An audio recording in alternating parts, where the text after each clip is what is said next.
This is all wrong. I shouldn't be up here. I should be back in school on the other side of the ocean. Yet you all come to us young people for hope. How dare you! Boring. Boring. Boring. You got it work. Don't tell us what we're going to feel. We're trying to solve a problem. Don't tell us what we're going to feel. I'm not telling you. Because you're in no position to dictate that. That's exactly what you're doing. You're in no position to dictate what we're going to feel.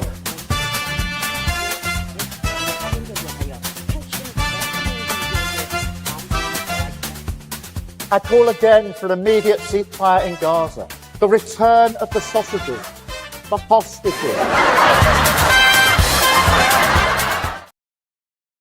Hello, Lembit Öpik here on Lembit Öpik Live on Unprecedented TV. Very big day for the station. I'll tell you why in a minute. So glad you could join us. And I'm going to be talking with Marilyn Hawes today.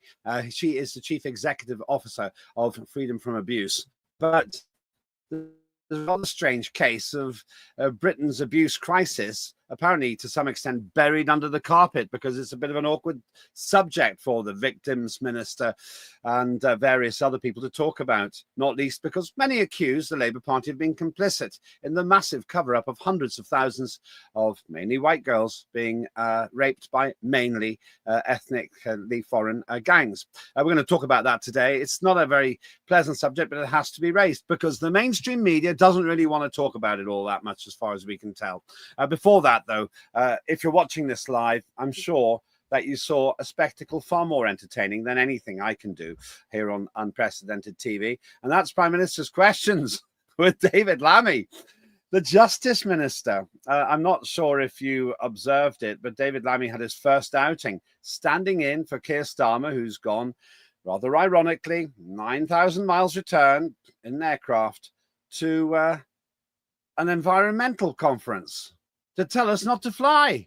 Oh, yes. The irony is completely lost on people like, well, as far as I can tell, David Lammy, though he wasn't challenged on that, and Keir Starmer, who has a habit of flying places and then embarrassing himself, as he did in Sharm el-Sheikh when he was completely stonewalled by Donald Trump. That was a good use of air miles and carbon dioxide to spend 60 seconds in a photo opportunity where he was more or less dismissed by Trump. Well, now Keir Starmer's gone all the way to COP30, Conference of the Parties, that stands for.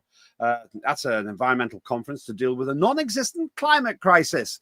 The greatest irony of all, they knocked down part of the rainforest to build a road for an environmental conference. I kid you not. You can look that up on the internet. That's absolutely true.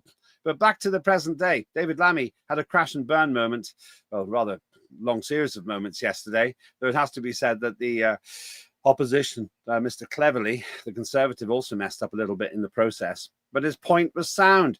It seemed that David Lammy didn't have a clue that more prisoners had been released. We'll talk about that with my guest today in a short while. But the theme today is rather bigger than that. It seems that all of these other distractions are stopping us from dealing with the ongoing stain on the reputation of this country. And that was the wholesale, and as far as we can tell, organized cover-up of the abuse of underage girls, mainly, by rape gangs. Let's call them what they are, not grooming gangs. They're rape gangs, largely with men of Pakistani descent. Once again, you're not meant to feel comfortable saying that, but statistically speaking, it's true. No doubt there were some white and ethnically British people there, but the overwhelming majority of them were indeed from those groups. There's been a long-standing belief that the Labour Party has been loath to deal with it because they don't want to lose a lot of that ethnic vote. But I think some things are more important than getting elected. Rather more important to stop rapes. But what's happened here? Why has the Labour Party been so resistant? And why do we hear very little about it in the mainstream media? Well, I'm going to cover that. Also, let me remind you again, please, if you like what we're doing here, even if sometimes the subject matter is uncomfortable, please go to Unprecedented TV and subscribe to our YouTube channel. The more of you subscribe, the more we can do here. It's just the way it works. Now, two bits of big news. I'll be starting a news station program called Good Morning USA with our woman in Dallas. That's Sarah Evie Clark. So watch for that next couple of weeks. It's just a matter of logistics now, but it's going to happen. Also, we're very shortly opening our invitation for investors and for funders. I'll go on about that in a whole separate show. But this is big news. There'll be various ways that you can sponsor the station. Why? Because we have to pay for it somehow. We have a wonderful stable of presenters, and we've gone further than any station in the history of online broadcasting to get formal recognition. We can only really do that with your help. So I won't go into it now, as I say, but there will be an opportunity for you to be a stakeholder, either because you want to monetize your involvement with Unprecedented or because you believe in our cause. They're both very valid reasons. I've always said, and I will always say, we don't want to beat the mainstream. We want to be the mainstream, and we can only do it with your help. So if you like the service, you might want to consider getting involved in being a stakeholder in reintroducing free speech onto the airways, or at least onto the fiber optic ways. Now, let's get on with today's show. This has been a running sore in British politics, and obviously there's been a degree of cover-up in it too. It seems to me and many others that the raping had been considerably suppressed by politicians, some of whom who may have been complicit in the process. There's long been an allegation or allegations of organised child abuse in Parliament. Those always seem to get covered up. But I know that, sadly, in my old party, there were people who were quite despicable. The late Cyril Smith seems to have been one of them. I knew him, didn't know what he was up to. But as usual, when these people die, lessons will be learned. That seems to be the classic get-out clause when someone lives all their lives hiding in plain sight and taking advantage of their position. I'm wondering the extent to which the resistance to talking about the rape gangs is caused by Labour's complicity in this. The difficulty is getting to the facts. I don't believe in trial by media, so I'm not going to start pointing fingers of blame at individuals or particular party branches. But I put this out there now. If there's a proper inquiry, we will get the answers to those questions, even if the answer is no. The political parties did not have any formal organisational involvement in the raping on a mass scale of children. I'll also tell you one other thing. When I was a member of Parliament many years ago, I heard about the systematic abuse of one young girl who eventually took her life in the Shropshire area. I didn't realise it was the tip of the iceberg. Looking back now, I recognise that this was reported as a one-off incident, but it could not have been. So I can tell you from my personal experience, over 15 years ago, this was happening, and those in the know suggest that this has been happening for decades. Well, there's no one better to talk about this and the mysterious cover-up than Marilyn Hawes. Marilyn Hawes, Executive Officer of Freedom from Abuse. Marilyn, good to see you. How are you? How have you been doing? I'm all right, thanks. I'm all right. I'm just really irritated about this ongoing thing that seems to go nowhere. But I think we can be thankful for the Director General of the National Crime Agency, because he has stepped up, thank goodness, and said, you know, I want all the forces to open up their books and their caseloads and files and dig out any of the allegations that are made with the rape gangs. I want to look at all of them, and I want them all to be opened again. Now, it is astonishing that 23 police forces, so that's half our police forces in the UK, have handed in 1,273 closed cases. 270 of those, I think that's the approximate number, are really serious organised crime. Now, there's this PR statement going around that says, well, it was human error. Well, all I can say is if it was human error across that many cases that we actually now have found across half the forces in the UK, that says a dreadful thing about our police forces. Wait a minute. What do you mean by human error? 1,200 cases of human error. Human error is apparently that they failed to report it. They failed to document it. Really? They failed to follow up. Really? You know, you've got a child there bleeding and crying and bruised, and you're telling them basically, because this is what happened. They were told that they shouldn't have been out on the streets. They were implied that they were child prostitutes. So the two don't pin together, because you know the conversations that were had, and the police are complicit, and so are the councils, and so are the social workers. That's why there needs to be an inquiry. But the thing is, these are 1,273 cases from going back. And I think some of them are literally up until March this year. So they're also current cases. And you don't, you know, there was a guy, you mentioned having observed something. About 3 or 4 months ago, I was contacted by a chap who had been a detective up in the northwest. And he had been seconded to Rochdale for 3 weeks to look at the burglaries that Bangladeshi and Pakistani men were doing up there. There was a spate of burglaries, and it was thought that it was probably actually funding what they were doing, you see, with all the rape gangs and everything. Because I have said for decades, 20 years now, I've been saying the two overlap. You have child exploitation with county line guns and drug runs. They absolutely overlap with the rape gangs. And I've been saying it for ages. And I feel like I'm like, you know, howling at the moon sometimes, because people think I'm crazy. I'm not crazy. I know, and I'm not afraid of speaking out. Let's just stop for a minute and let's have a look at some of the figures. If we can put some of the data here up, this is what we came across. It's really quite a remarkable catalogue of information. Nearly 3 in 10, that's 29% of people aged 18 years and over, experienced some type of abuse before the age of 18.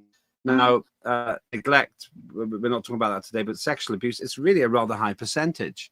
And men, women, and I mean, it's just like, it's really substantial. Physical abuse. It's common as cornflakes. I mean, everybody knows someone who currently right now is, you know, maybe they're just left to get onto the school bus and they've just had a night of sexual abuse in their home. You know, it's everywhere. It's extremely common. I once did, I thought for about a month, I'm going back now about 6 years. I decided that I want to know, in the audience of say 100 people, they all had a little piece of paper. And I just said at the end, can you just put a Y or an N? It would say I had some sort of sexual abuse. It could be anything from sexual touching to actual rape. I don't want to know what it is. I just want to do a straw poll figure to see if what I think is right. And people that left it, it came out exactly what I said, that 1 in 4 of those adults in the room had suffered some sort of child sexual abuse.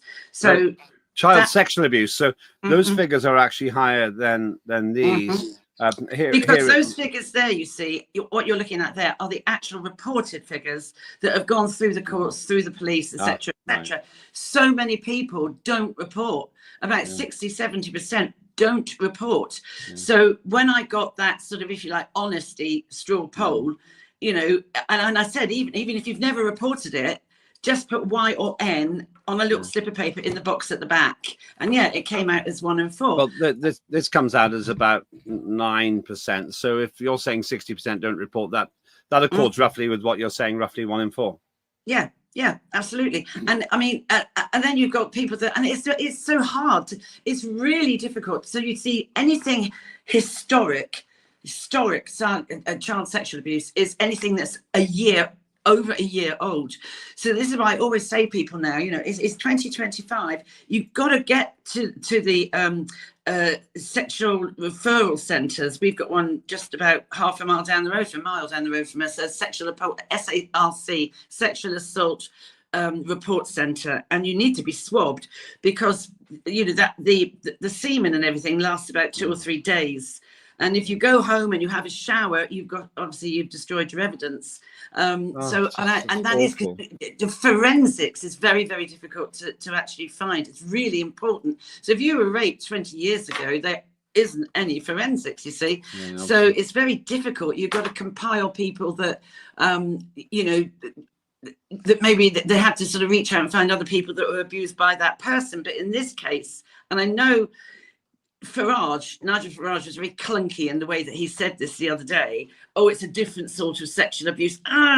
Which, yes, it is, but it's not what people want to hear. You know, ladies who have been abused as children, and he sits there and says it's a different sort of sexual abuse.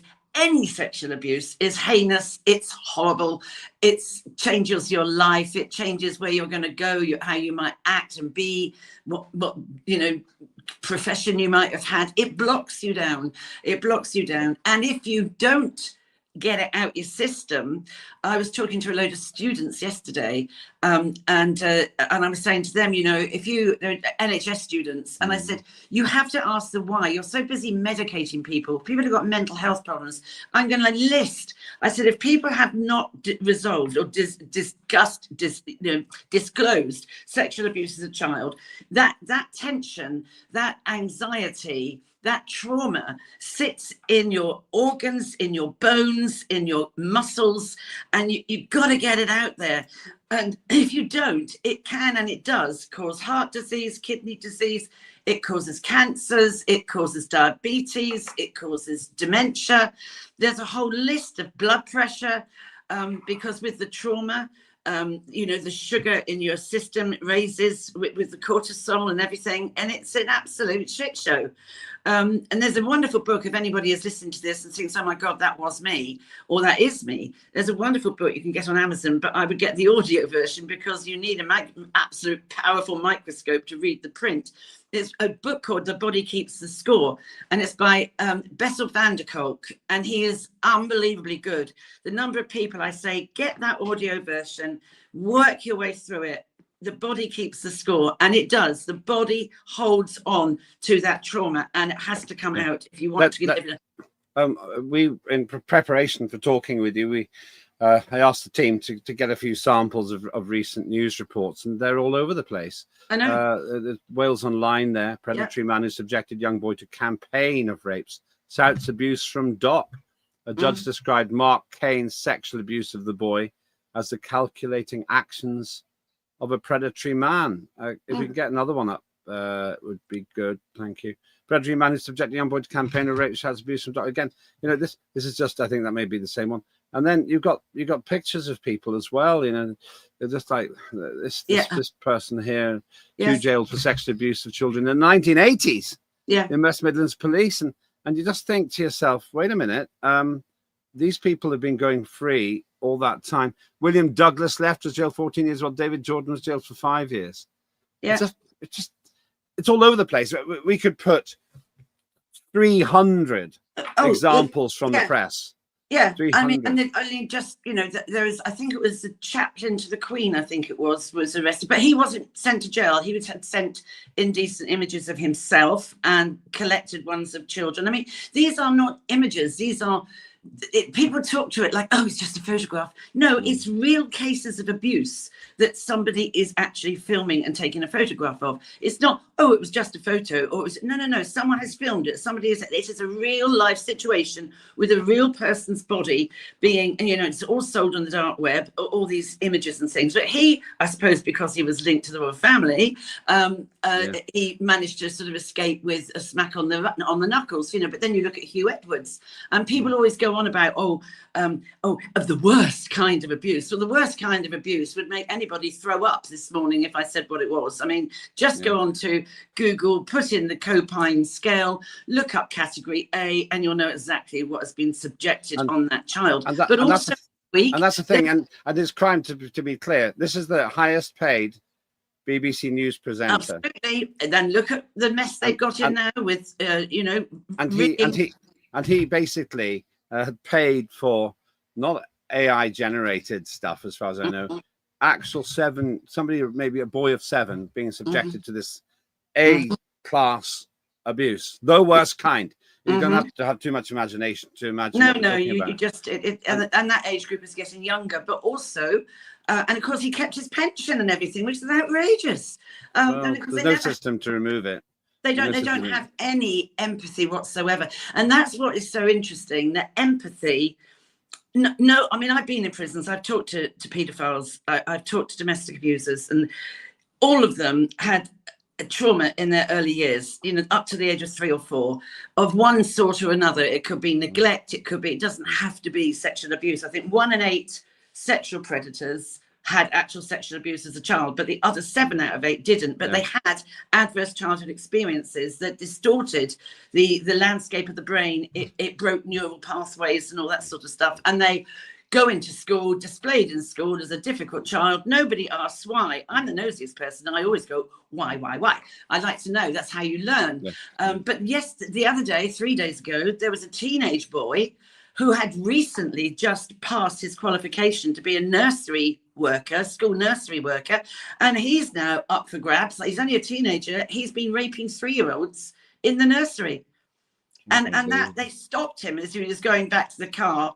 A mother was a single mom. I don't know. He must have had some significant stuff in his early years. That's the thing I always want. I'd love to sit in front of these people and say, tell me about your early years. And there's an experiment that's been going on called Step Into the Circle in America. And this lady stands in the middle of a exercise yard, and some of the death row sort of people come out and stand around, and she says, anybody step forward if you were sexually abused as a child. They come forward. Step if you were physically abused, if you were neglected, if you had alcohol abuse in your family, whatever. And these men who have done the most hideous crimes are literally just afterwards being interviewed, and some of them are just, it's so emotional. It's sad because of the childhood that they didn't ask to have and have no control over. It has ruined their lives. And after the break, I want to give you a bit of light-hearted relief in a moment. We found something on the internet I really want to share. But before that, this seems to back up what you said. Almost 30% of people abused as children. England and Wales data shows. The Office for National Statistics data, so that's official government data, which includes emotional, physical, and sexual abuse as well as neglect. That's 13.6 million people have been affected. 13.6 million people. That's a huge base of people. And if you're saying, and I'll use the phrase, you haven't used it, that abuse can be learned behavior, that's a terrible starting point. Well, it's not so much the learned behavior, it's the damage that trauma does to the brain. The trauma, the cortisol spikes, and our brains are developing until we're 25. And trauma will spike and disrupt the brain. It can kill off brain cells. It can break neural pathways. I do, when I'm demonstrating this, I take a ball of Play-Doh and then I make dents and pick bits off. And I said, that's what you're looking at, that damaged brain. But if they can be mentored, if they can be talked through it, because people also have different levels of sensitivity, different levels of resilience. Some people might get sexually abused and never do. Some people might get physically abused and they come through it perfectly okay. People are resilient in different ways, and it depends on the support network that they've got. But really, it is appalling how they managed to keep closing this down. And I mean, you mentioned Cyril Smith. When I started this game 23 years ago, I had a Schedule D notice. I don't know if you know what those are. Just explain it for those who don't.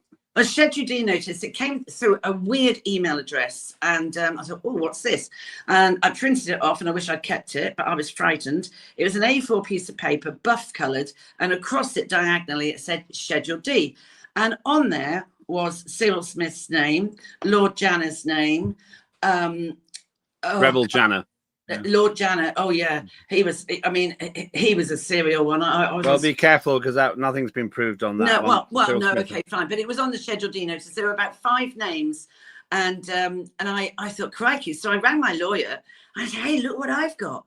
And he said, get rid of it. It's someone in public, like a whistleblower. It was signed by Tony Blair, and it was signed by MI5.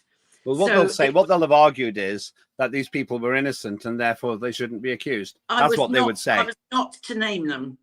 Yeah, but that's what they would be saying. Because I was very familiar with the case. I knew both of those people, and the argument was that these people were being accused of crimes they haven't committed.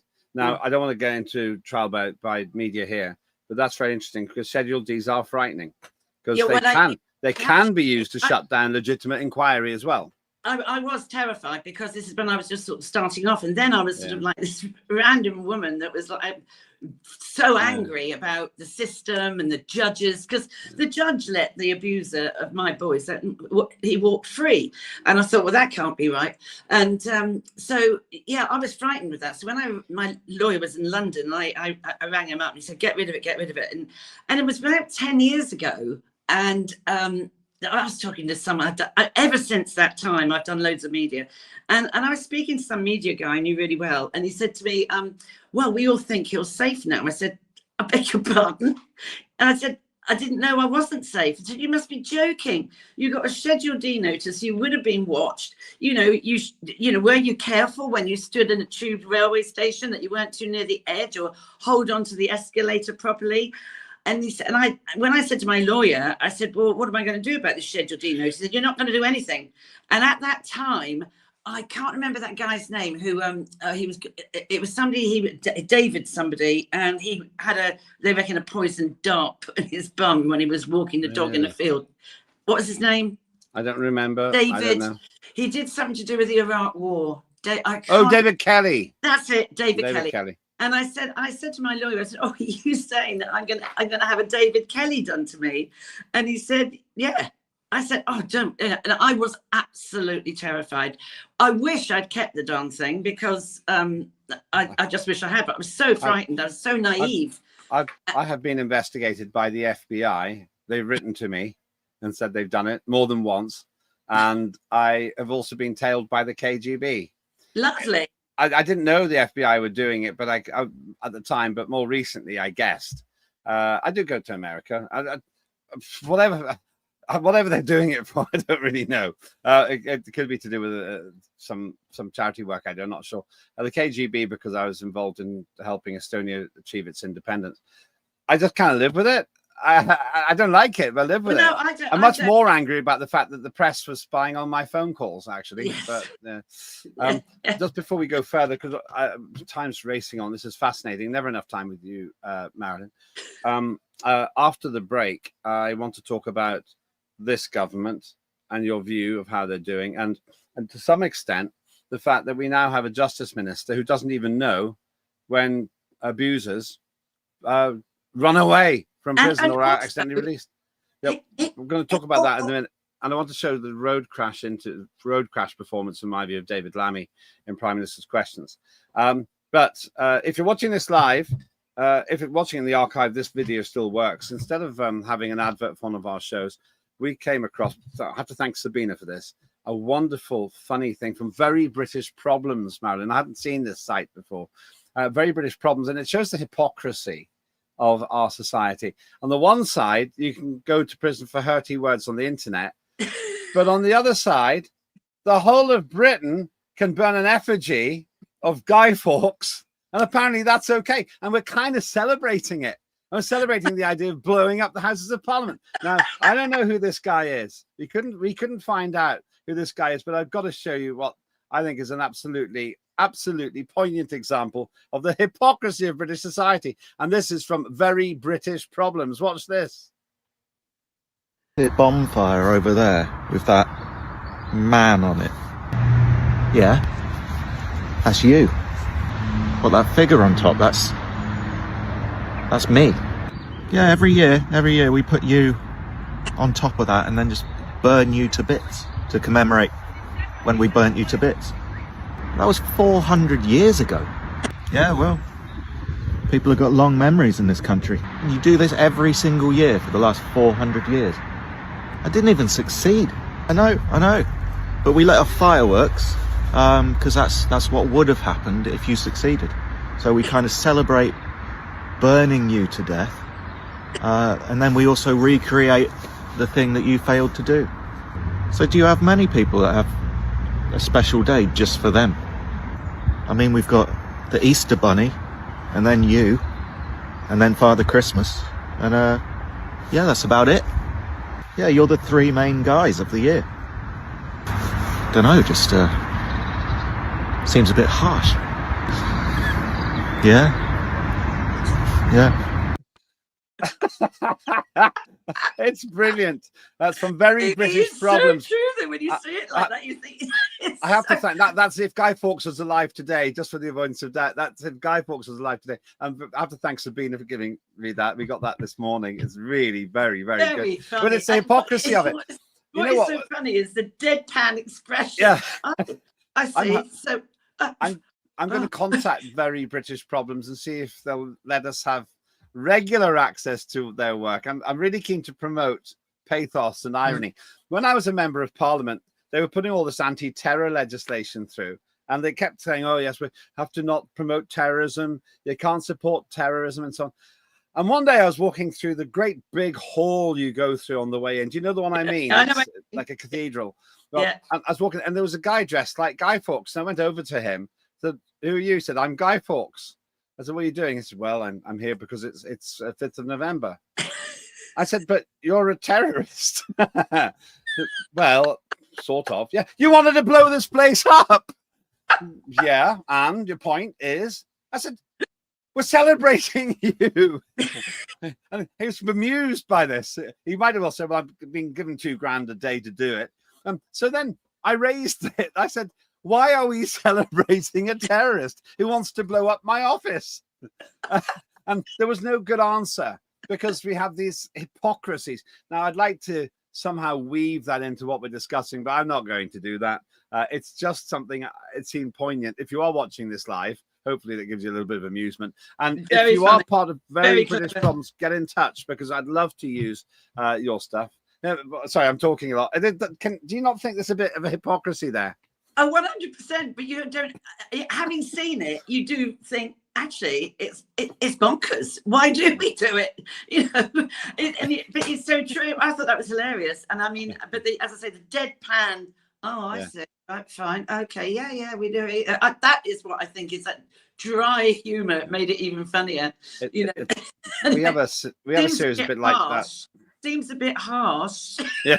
You go, yeah. It's barbaric. Yeah. There's a series we're trying to crank up. We've made about 4 episodes so far called Poor Kids and White Kids after a crash and burn comment from Joe Biden. I've got to do a few more because that's my favorite kind of comedy here. There's another comedy that took place though this week. If you're watching this live, that's David Lammy. Now this is relevant to what we're discussing because David Lammy is the Justice Minister as well as being the Deputy Prime Minister. Now just think about this, ladies and gentlemen. David Lammy, the man who thought that Henry VII took over after Henry VIII. Yeah, I mean, I think you saw it on the television. The man who thought that the blue cheese associated with port, the alcohol, is Red Leicester. The man who thought that the surname of Pierre and Marie, the French couple who won the Nobel Prize for Physics in 1903, was Antoinette. It was Curie, of course. That man is the Deputy Prime Minister, Marilyn. And more concerningly, he's the Justice Minister. And a couple of runaways in error, escapees from prison because they were released by accident. One of them was a sex offender. Both of them were bad criminals.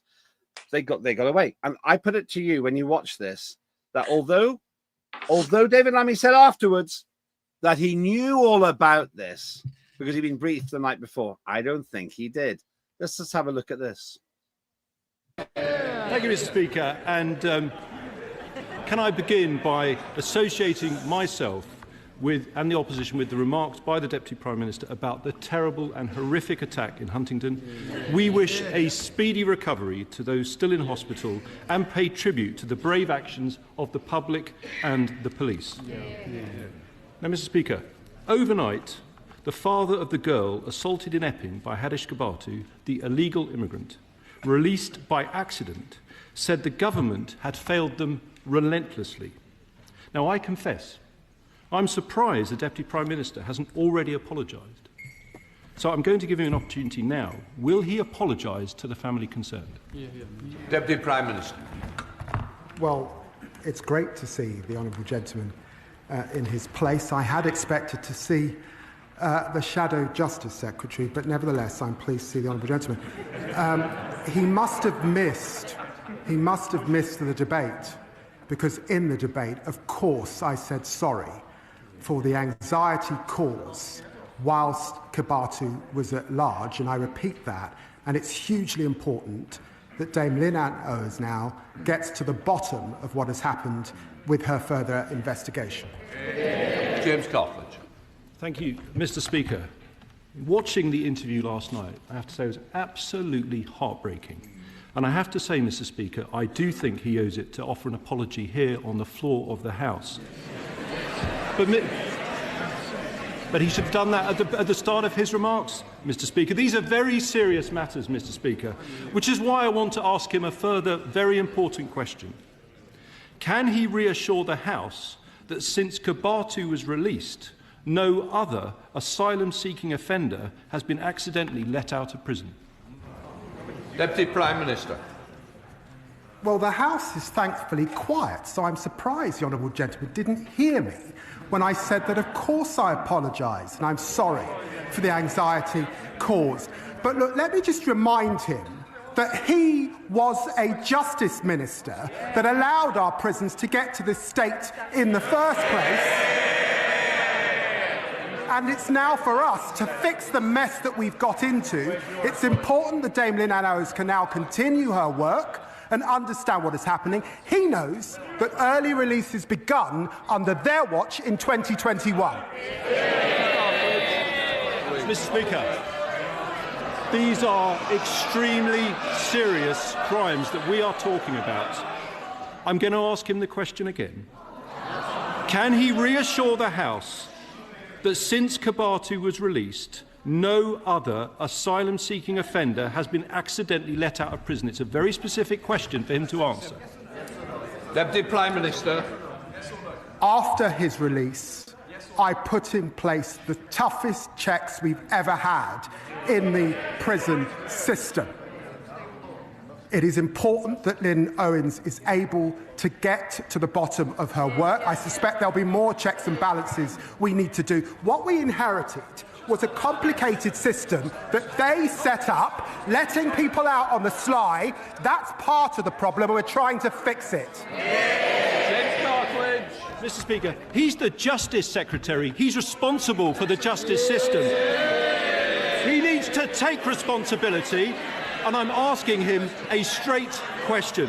And I'm going to repeat it once more for the avoidance of doubts, because he didn't answer it twice. He's here to answer questions. Can he reassure the House that since Kabatu was released, no other asylum-seeking offender has been accidentally let out of prison? It's a clear question. Can he give an answer?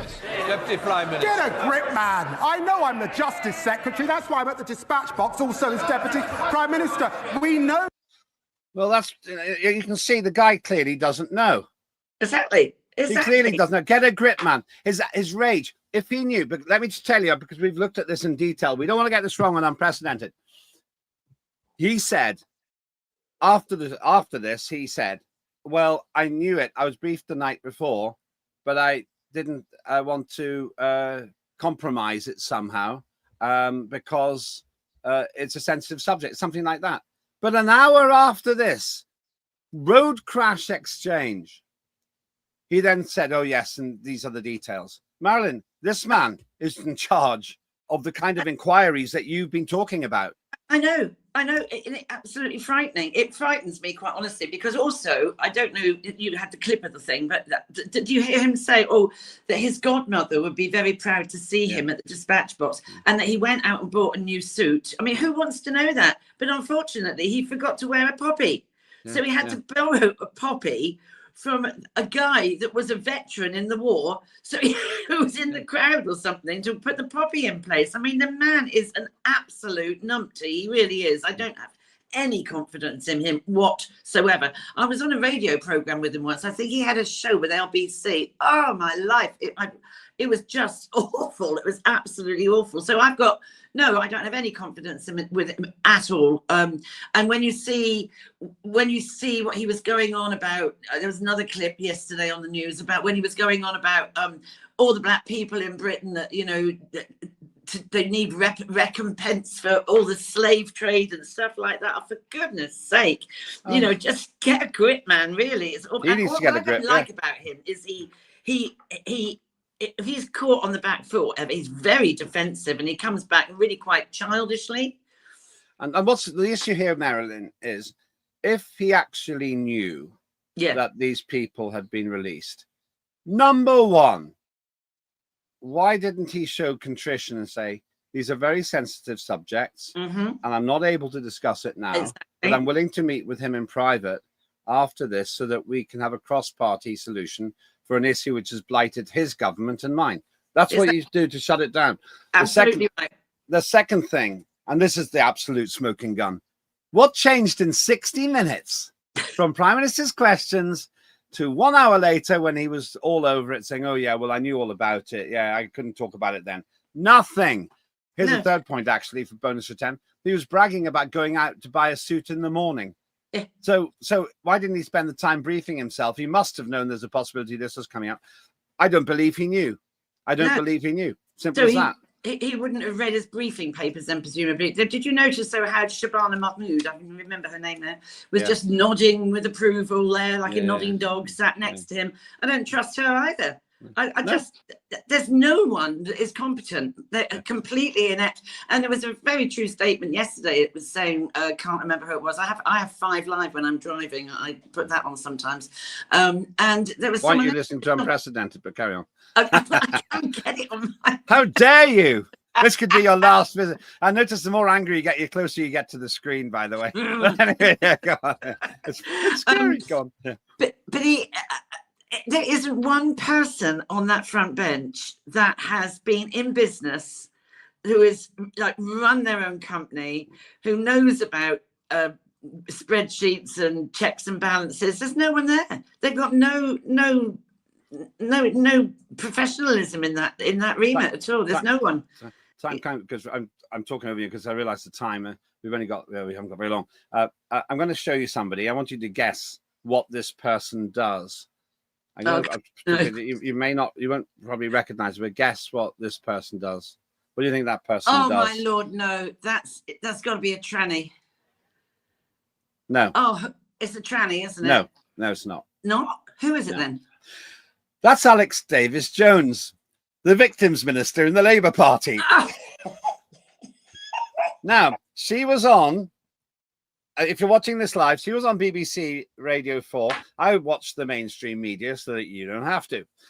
And she was on justifying David Lammy on the Today programme. I start early. I listen to pretty much all the news. By the time we're on air, I know everything that the mainstream wants you to know about. Yes. Quite a lot from social media as well.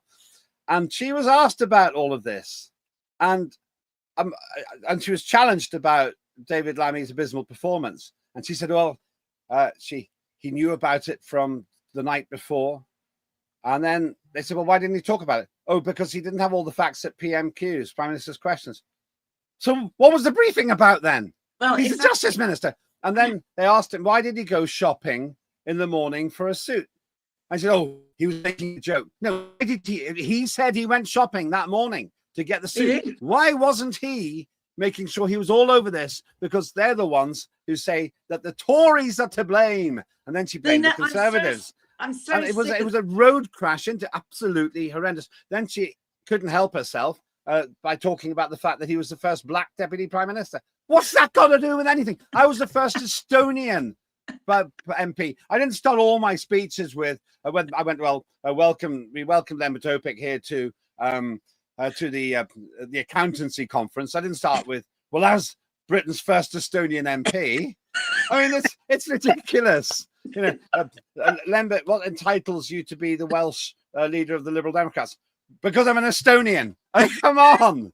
And see, as a black, he's the first black deputy prime minister. I don't care. I loathe this endless deification of politics. But that's Alex Davies-Jones, a road crash interview. I recommend for once you all go back to the BBC Radio 4 Today programme. It was around 8:10. It is an app. I train people on public speaking and on interviews. I'm not perfect, but I know something about it. I was going to use her interview as a case study. I'm going to have to look at it. It's just absolutely cringeworthy TV radio.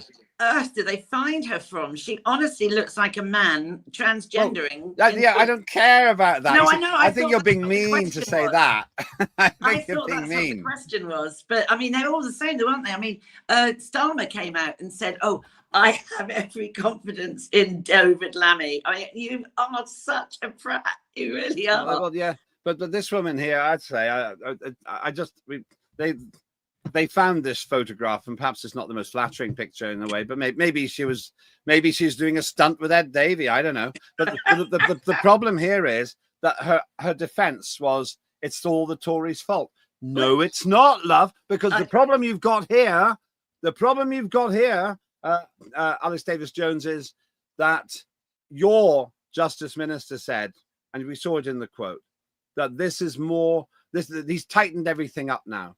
And then that's why he was completely broadsided by Cleverly. Cleverly actually made a mistake in the way he presented it. Now, I don't know Alex Davis-Jones personally. Maybe she's a lovely person. I just don't know. But the defense was pathetic. They don't own it. Now, back to the point we were discussing before. These people don't own the brief. No. And back to the abuse. When you've got people like that talking about the colour of the Deputy Prime Minister's skin and blaming the Tories' previous government, when you've got a Deputy Prime Minister who pretends, in my view, now, David, if you want to come on, David Lammy, want to correct me, then come on, but who looks like he's pretending that he knew when he didn't. What chance has this highly organised rape gang situation to be resolved? It won't be resolved, and that's why it's like they're hearing. I get so frustrated because I have said for ages it crosses over.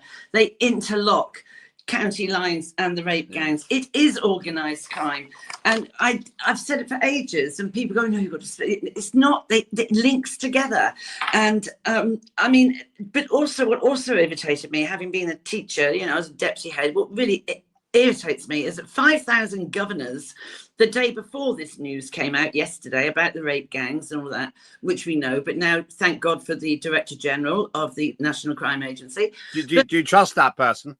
Well, the fact that he's made these forces go into their records and hand in anything that was closed down, I think, well, that is action, isn't it? That is action. And if those are now going to be processed, hopefully the girls, now ladies, that were involved in that will maybe have some justice before this inquiry, if it ever gets going. I don't think it will. I mean, these governors, this is what also annoys me, is I know Anne Longfield, who used to be the Children's Commissioner, and she said to me, and I agree with her, that she reckoned there was someone in every single school. There was a child involved in a gang, in the rape gangs or the county line gangs. I said, yeah, I totally agree with you. When they're sat in front of me and I've got a whole load, maybe the whole of year 8 or the whole of year 9 in front of me, maybe 250 kids, I can spot them. I can spot them by their body language, and I know exactly who they are. And I have I'll say to them, watch that one, because that's where it starts with the hook. Is the person that, you might have the person outside a one-stop shop sort of thing. But then you go the taxis, the blacked out cars, the high-end Mercedes and BMWs, so they can whip up the motorways quick and deliver the drugs. And then they go to a house where there's maybe 14 men, 3 times as old as the kids, and they're drugged and they're raped and they're handed around like a tray of cakes. And it's absolutely outrageous that Starmer doesn't want to do anything about it, or actually it's an embarrassment to the rest of the world. We pretty much got to finish, but my biggest worry here, Marilyn, is although in my view David Lammy's performance is laughably bad, what's not funny is he's responsible for dealing with a lot of this. And Alex Davis-Jones, I think you're being unkind about her appearance, actually. I'm never going to win a beauty contest, but the point about it is my concern is about her performance. Because if the best she can do is the way that she defended David Lammy on the radio, these people aren't up to the job. They're not fit for purpose. They're absolutely not fit for purpose. And it's just dreadful. And I feel so sorry for these people with the rape gangs. I mean, let me just tell you about these governors quickly, though, because they have been very briefly forces to actually educate and train children in the schools about, which is what I do, about avoiding county lines, how to avoid the rape gangs, blah, blah, blah. And they're not all children that have lived in care homes, believe me. But these governors were told, having been shown a terrible, terrible sort of scene about rape gangs, but then they had to answer this question now. So do we think rape gangs are misinformation, disinformation, or what's the other thing? Oh my golly, what's the other thing? Oh golly, when you make it all up, one began with a C. I said it earlier this morning. You did, yeah. What did I say? Not coercion. That's not right. It's it's conspiracy theory, right? And that's. But what about if rape gangs are fact? Because we know they are. Now the next day, there it is. We've got 5,000 governors now who are going, oh no, we don't want to train anyone. We actually don't want to train anyone in the schools. No, let's just go back. So what these governors have done, and the organisation that trained them, they have set the clock back about 20 years for where it was then, because this is why it carried on and no one did anything about it, because they had this casual, laissez-faire attitude about what was actually happening. We're going to have to finish, not because I want to stop the discussion. We're going to continue this, but because we're out of time. Where can people find out more about your charity, Freedom from Abuse? Just put it into Google. You put my name into Google. It tells you everything about me, I think, apart from my shoe size. What is your shoe size? The whole of my life. Don't answer that question. Too much information. Thank you so much. That is Marilyn Hawes. She is the Chief Executive Officer of Freedom from Abuse. The serious points here are that David Lammy, the Justice Minister, and the Victims Minister, Alex Davis-Jones, regardless of their appearance, their skin colour, their qualifications, have a massive responsibility to victims. I believe hundreds of thousands of victims all over the country. Individuals like Marilyn Hawes are working very hard, often facing intimidation because of the organized nature of rape gangs, not grooming gangs, rape gangs, and other abuse. You only have to open the papers or do a scan in any search engine to see the relentless reporting of the abuse of the most vulnerable in our society, namely children. We here at Unprecedented TV are going to call it out. We're more than willing to work with you, Alex Davis-Jones or David Lammy. We're willing to give you a platform here. The questions we will ask are number one, when will you stop blaming the past governments? And when will you start owning the problem today? And the biggest question, what confidence can we have that you will objectively investigate the rape gangs when many believe that Labour politicians have been complicit in the cover-up? Those are difficult questions, but they must be answered. It's in the nature of our values here at Unprecedented to ask those questions, even if those answers are hard to find. We thank Marilyn Hawes, and she'll be back regularly. We're actually talking about increasing her profile here because she needs a platform for what she does. And hopefully that, if you have been abused, will give you some hope that there are some of us who really do care. I'm Lembit Öpik. That was Lembit Öpik Live. Big thanks to the team, but more than anything, thanks to you for watching. And if you are willing to carry on promoting us, then please do tell others to join us and have the discussions on X. And I'm sorry I didn't get to the chat today. It got very intense. But I will respond to those things later on. Have a good day and be hopeful. There are some of us who really do care.